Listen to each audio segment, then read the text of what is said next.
prends pour qui? Moi, je suis ta petite.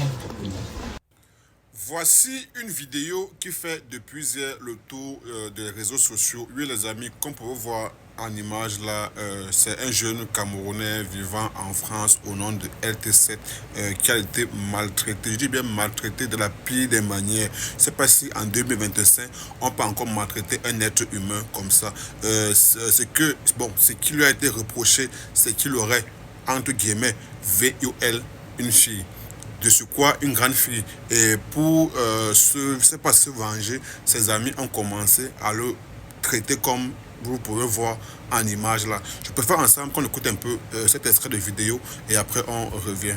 On vient d'apprendre une affaire d'une rare violence. À Lyon, un jeune homme connu sous le pseudonyme LT7 a été victime d'un véritable guet-apens après avoir été faussement accusé d'inviter à une soirée sous de faux prétextes. Il aurait été violemment agressé par un groupe de jeunes, parmi lesquels une adulte surnommée Marie-Hélène et un collectif composé de 7 tomboys. Leurs identités, aujourd'hui, circulent massivement sur Snapchat et TikTok. Parmi les agresseuses présumées, une jeune femme surnommée KLS a été formellement identifiée. Malgré les sévices subis, LT7 a gardé son sang-froid, un geste qui a profondément marqué les réseaux tant il incarne le courage face à l'horreur. Les images de l'agression sont difficiles à soutenir. Blessures profondes, brûlures, bouteilles brisées, des actes d'une brutalité choquante. Heureusement, le jeune homme a été retrouvé conscient par des passants. Il a été pris en charge, sain et sauf, malgré les violences endurées. Aujourd'hui, il affirme ne pas vouloir en rester là. Il prépare une réponse, mais préfère pour l'instant garder le silence sur ses intentions. Force à toi, LT7. Écoutons LT7 lui-même qui est monté dans un live hier pour expliquer les raisons pour lesquelles il est resté vraiment silencieux pendant qu'on était en train de le séquestrer comme on a vu en image là. Parce qu'en soi, j'étais serein, genre j'avais pas à m'énerver contre eux. En fait, on m'a dit que je devais m'énerver parce que je savais que j'avais rien fait. Mais le problème, c'est qu'en fait, autour, derrière les caméras, tu vois, c'est pas comme ils étaient que avec des bras. Il y avait des armes derrière, tu vois, des armes blanches. Pas des pistolets non plus, des armes trop dangereuses, mais des choses qui pouvaient me faire mal. Et si j'en touchais un, tout le groupe allait sauter.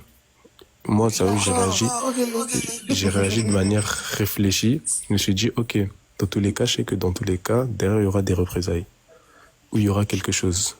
Donc c'est mieux que, surtout que j'étais filmé sur les vidéos, c'est mieux que je ne réagisse pas, que je les laisse faire ce qu'ils sont en train de faire, mais derrière, c'est eux que ça va louper. Ok, ouais, là j'ai compris. En tant que blanc, t'as eu raison de pas réagir. Parce que si tu vas porter plainte, crois-moi que c'est toi qui vas gagner de A à Z. C'est tout ce que j'ai à dire. Ensemble, nous avons regardé cette vidéo qui est en train de faire le tour du monde. Dieu merci, vous avez, voilà la force de Internet aujourd'hui. Quand quelque chose arrive sur Internet, le fait de partager et tout. Aujourd'hui, ces personnes qui ont commis tous ces actes-là sont aujourd'hui poursuivies. Parce qu'en 24 heures, comme on a dit dans la vidéo, on a repéré l'adresse de tous ses amis. Et ce qui me surprend, c'est que voici le gars qui est en train de couper ses cheveux. C'est son meilleur ami, avec qui il fait des TikTok tous les jours. Vous voyez, parfois, tu marches avec quelqu'un, tu penses que c'est ta personne, que c'est ton ami, mais c'est le jour où tu es en difficulté que tu vois le vrai visage de celui que tu prétends être ton ami tous les jours, avec qui tu dialogues, avec qui tu manges, avec qui tu danses.